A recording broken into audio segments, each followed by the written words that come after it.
교회를 다니는 사람들은 가장 많이 듣는 단어가 말씀과 기도에 대한 부분을 많이 듣습니다. 우리 신앙생활에 가장 중요한 두 기둥이 있다면 이 말씀과 기도입니다. 그러나 통계를 내보면은 하나님 말씀을 읽는 사람들이 20%가 안 된다고 합니다. 하나님 말씀이라고 하지만은 실질적으로 말씀을 읽는 것이 매우 쉽지 않다는 것을 알 수 있습니다. 우리 교회도 성경 통독을 지금 하고 있습니다. 열심히 잘 하시는 분도 있지만은 성경을 읽는데 많이 어려움을 겪는 성도도 있을 것입니다. 저는 하나님을 깊이 알지 못했을 때는 이 말씀과 기도가 얼마나 중요한지를 알지를 못했습니다. 그러나 말씀과 기도를 해야 된다라는 것 때문에 의무적으로 말씀을 읽었습니다. 그런데 그 말씀이 이해는 되지도 않고 그 말씀이 내게 실제로 적용이 되지 못하고 있으니까 말씀을 읽고 싶은 생각이 별로 없었습니다. 끝까지 성경 한독을 읽기가 매우 어려웠습니다. 그런데 하나님을 만나고 난 뒤에 제일 먼저 하나님 주시는 감동이 하나님을 알아야 되겠다. 하나님에 대한 갈급한 마음이 내 마음에 들어왔습니다. 그때 내 마음에 주시는 감동이 성경을 읽어야 되지 않겠는가. 물론 그 전에도 성경을 읽었습니다. 그러나 지속되지 못하고 어쩔 수 없이 신앙생활 한다면 읽으라 하니까 읽었는데 이제 하나님이 내게 살아계심을 경험하고 난 뒤부터는 성경을 읽었지만은 그 성경이 저를 인도하기 시작했습니다. 물론 전부 다 이해가 된 것은 아니었습니다. 그래서 1년에 한 독씩 7년 동안 7번을 읽는 그런 일을 했습니다. 그리고 실생활 속에서 하나님의 감동으로 여러 가지 그런 인도함을 주셨을 때 성경을 읽어보니까 거기에 다 기록이 되어 있는 것입니다. 특별한 경험을 제가 한 것이죠. 성경을 읽고 어떤 일을 한 것보다도 오히려 어떤 일을 했는데 그것이 성경에 다 기록이 되어 있는 거예요. 만약에 성경이 없었다면 제가 하는 행동들이 맞는지 틀렸는지 구분을 못했을 것입니다. 저는 그 이후에도 많은 어려움이 있었지만 그 고난 가운데에 이 성경 말씀이 제게 큰 힘이 되었습니다. 여러분 어려움을 당하면 성경의 어느 부분을 가장 많이 떠오릅니까? 욥기죠. 욥기.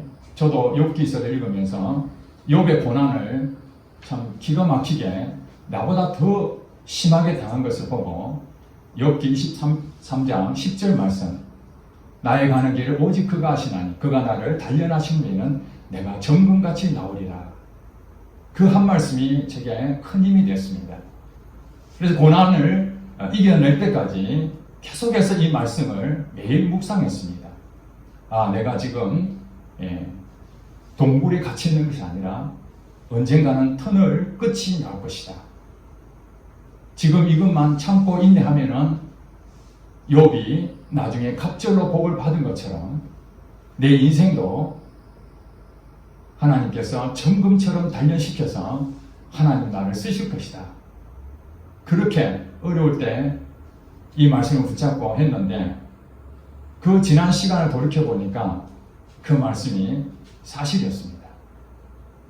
제게 그 말씀이 없었다면 아마 수없이 좌절하고 낙심하고 또 어쩌면 하나님을 원망하고 떠났을 수도 있었을 것입니다. 여러분 고난 가운데 있으면 어떤 일이 찾아오니까 오래 참아야 되죠.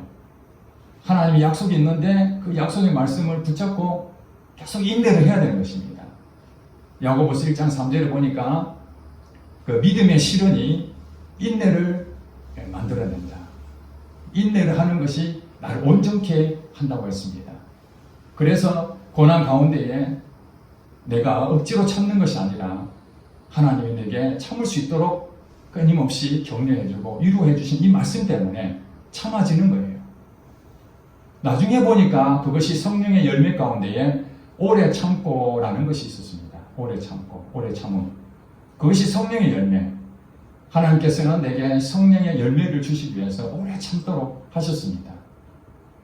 그러다가 어느 날 고린도전서 13장을 보는데 사랑은 오래 참고 라는 말이 또 나옵니다. 오래 참는 것이 얼마나 어려운 일입니까? 최근에 어떤 목사님 만났는데 자기는 불같은 성격이라서 오래 참지를 못한다는 것입니다. 제 감정을 듣고 그렇게 오래 참는다는 건 쉬운 일이 아닌데 사람들은 즉각적으로 뭔가 빨리 결정이 나기를 바라지 않습니까?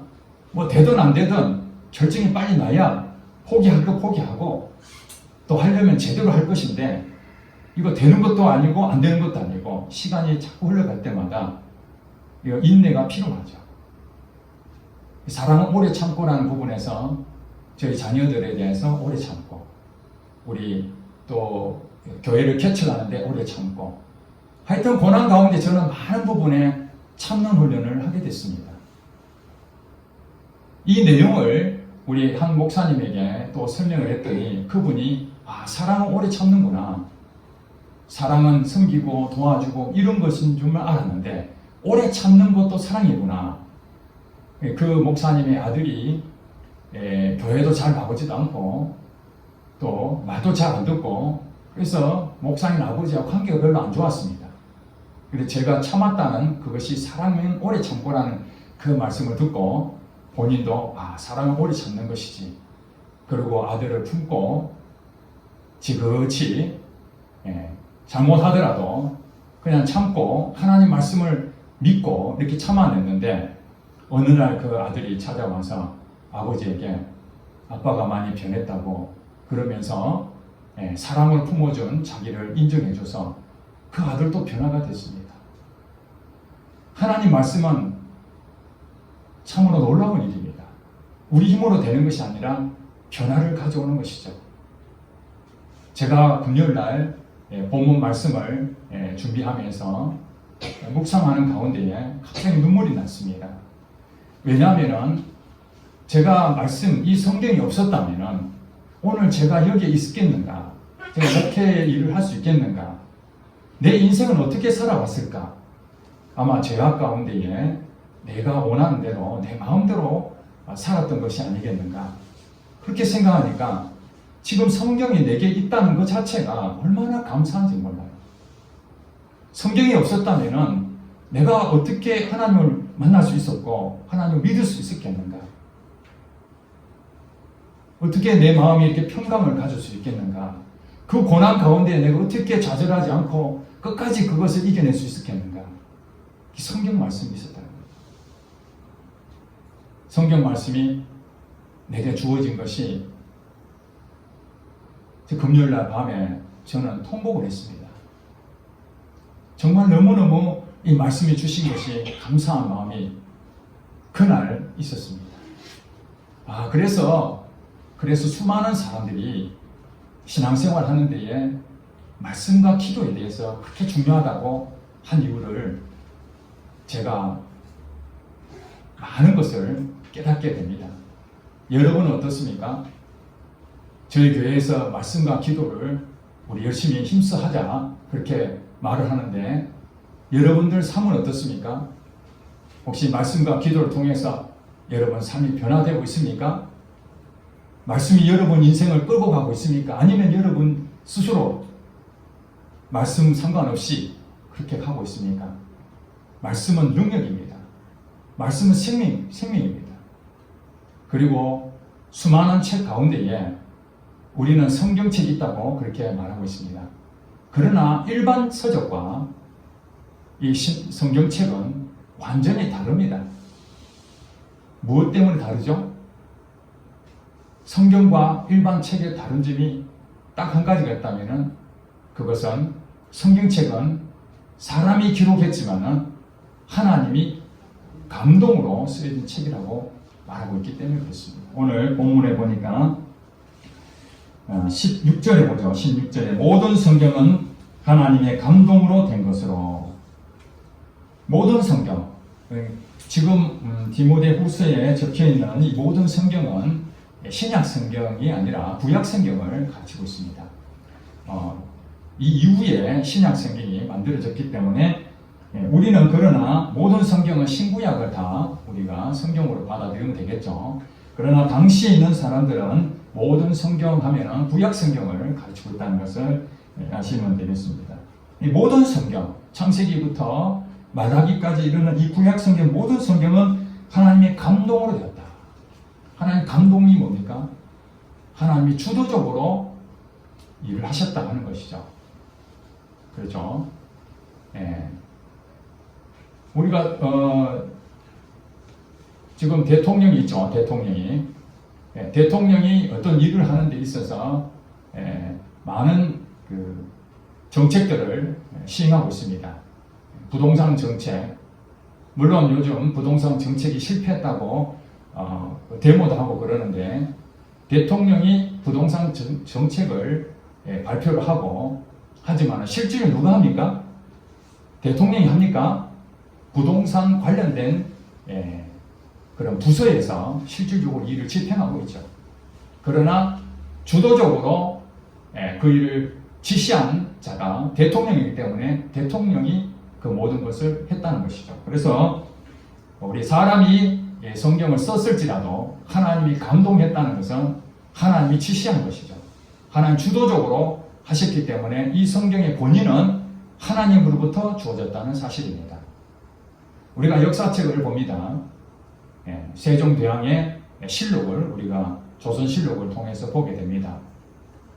거기에 보면은 세종대왕이 한 내용도 나오고 또 역사적인 그런 사실도 많이 있죠.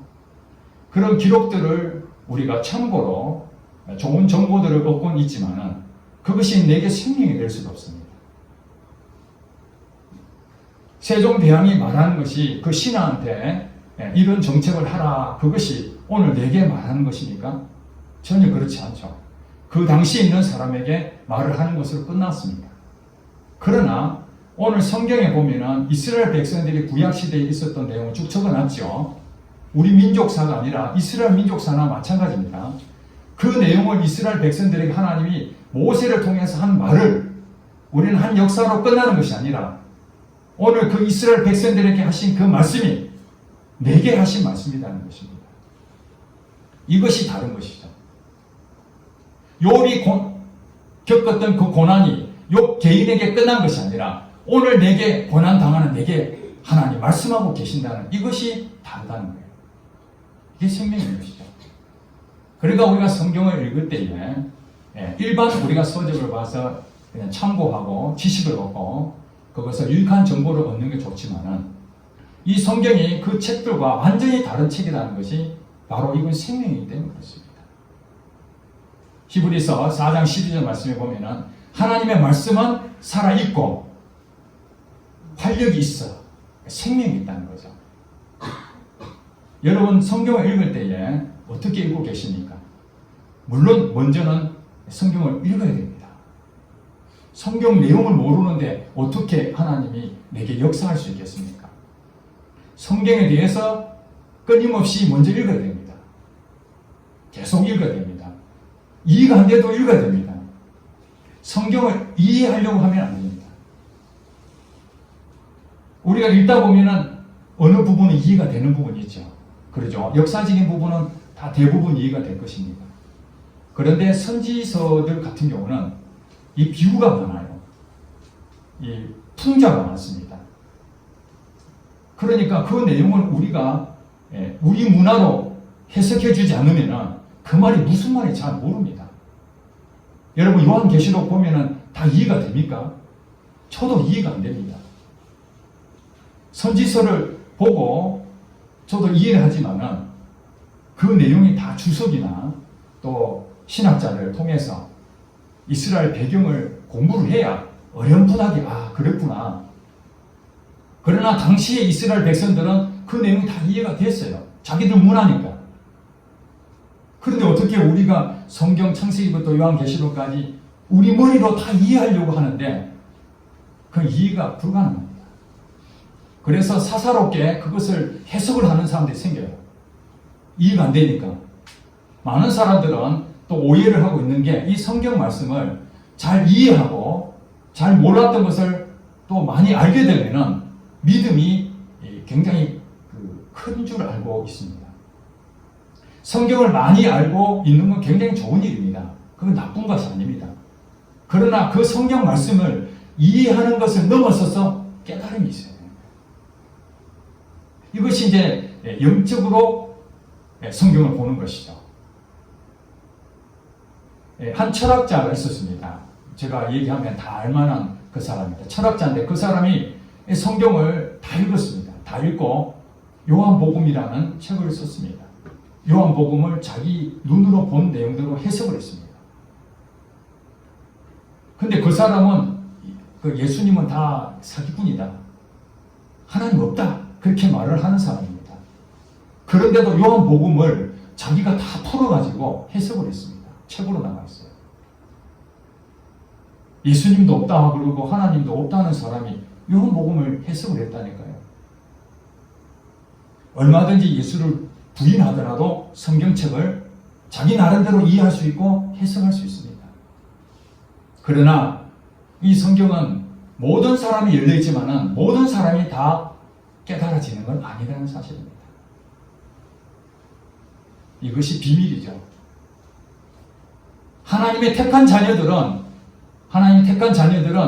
영의 눈을 열어줍니다. 그리고 영의 귀를 열어줍니다. 그리고 마음으로 깨달아집니다. 그렇게 해서 믿는 거예요. 성경을 아무리 열심히 읽어도 이게 뭐야 하고 박대하는 사람이 있는 반면에 성경을 읽고 아 이게 진리구나. 내가 왜 그걸 몰랐지? 그러면서 이 성경에 빠져드는 사람이 있어요. 열린 것이죠. 예수님께서 그렇게 말씀하셨어요. 바리새인들 보고 저들 눈이 있어도 보지 못하고 귀가 있어도 듣지 못한다. 마음으로 깨닫지 못한다. 저들을 일컬어 이사야서에 보면은 바로 이 사람들 하나님이 그들의 눈을 가려버렸다. 여러분 지금 뭔 얘기하고 있습니까? 육적인 귀 얘기합니까? 육적인 눈을 얘기하는 것입니까? 아니라는 것이죠. 우리 사람에게는 육을 가지고 있지만 영이 있습니다. 영의 귀가 있고 영의 눈이 있습니다. 성령님께서 우리 눈을 확 열어주시면 빛이 임하게 돼서 말씀을 딱 읽는 가운데에 깨달음이 옵니다. 아 그렇구나.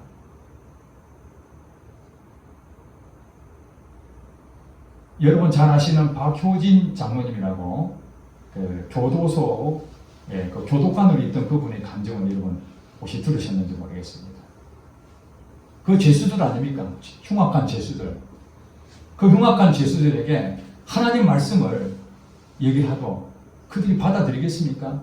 마음이 강팍한 그들에게 아무도 움직이지는 않습니다. 그때 성경책을 하나 줍니다.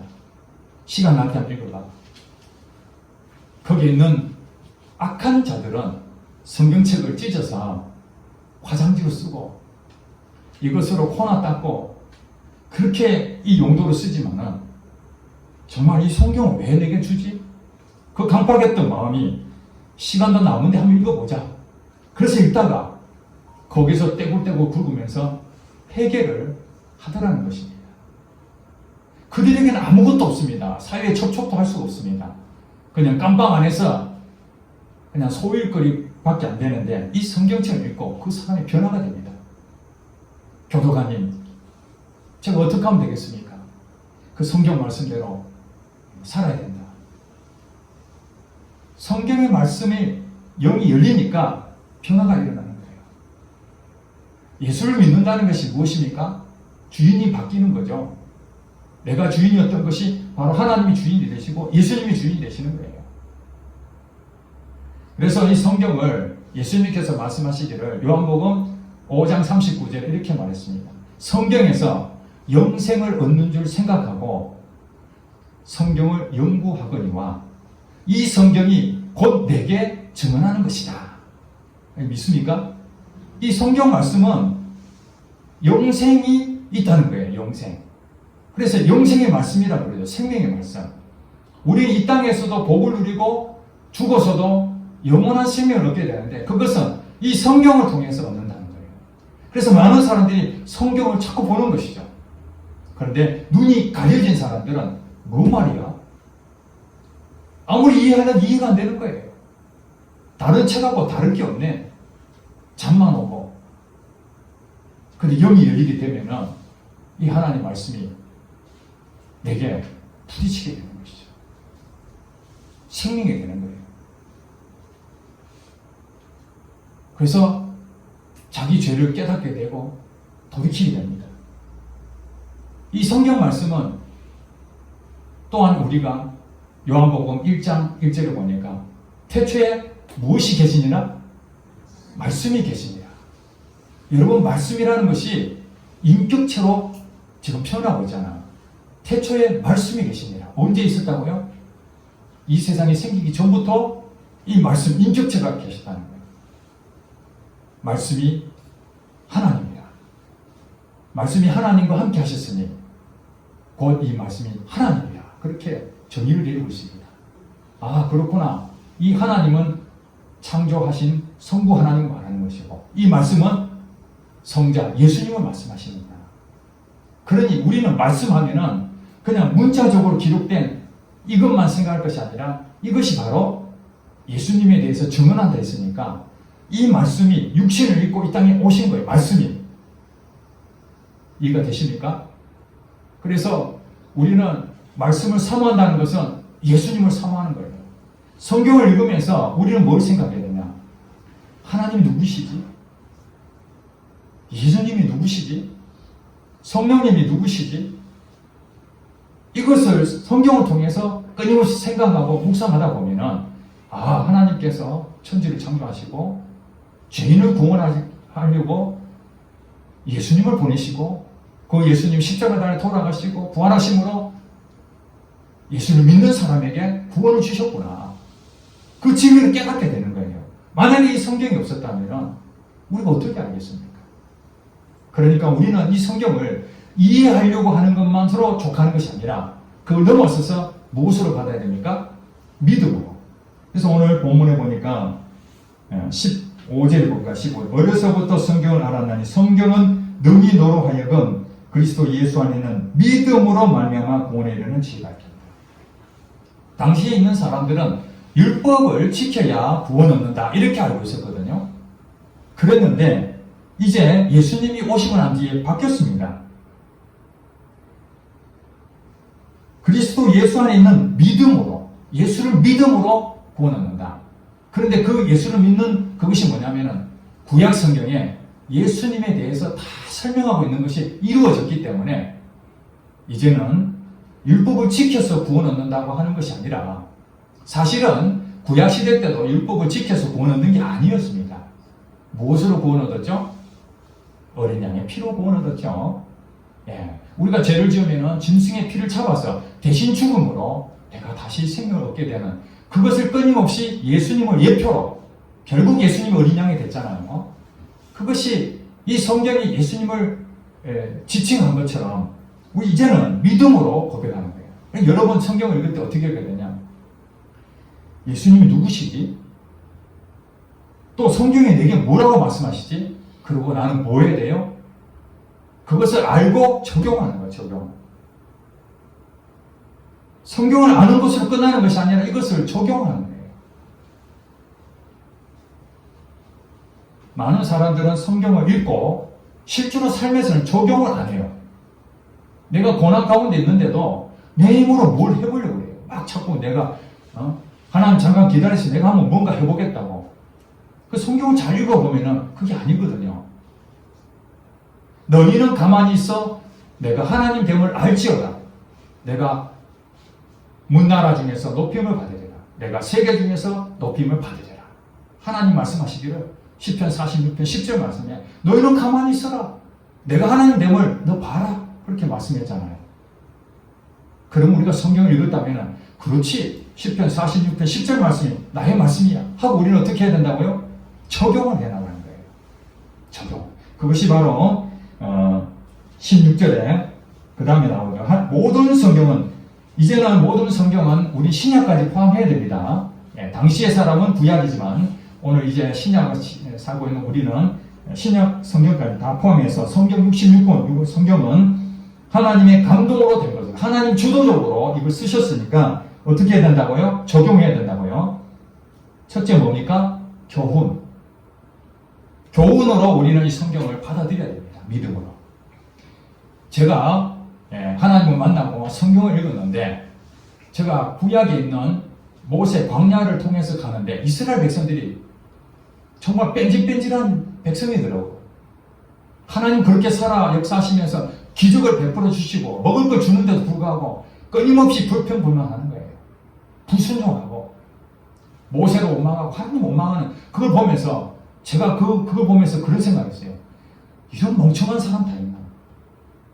하나님이 먹을 거 주고 다 하는데 왜 이렇게 불순종하지?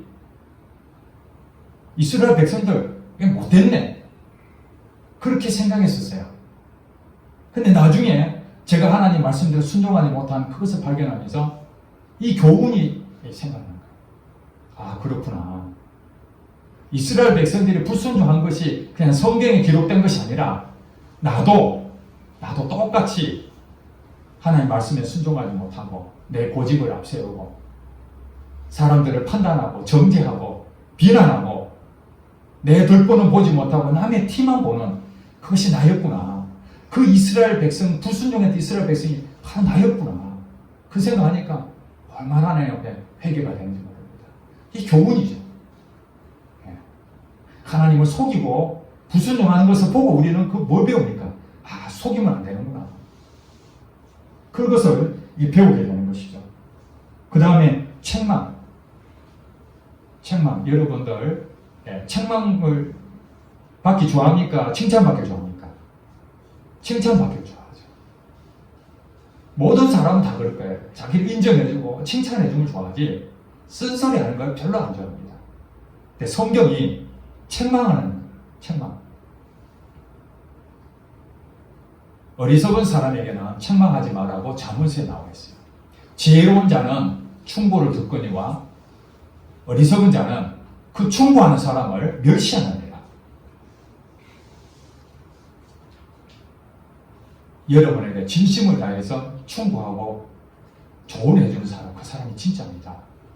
아부하고 비율을 맞춰주는 사람, 지금 당장에는 달콤한 말이지만은 그게 나를 변화시키지 않아요.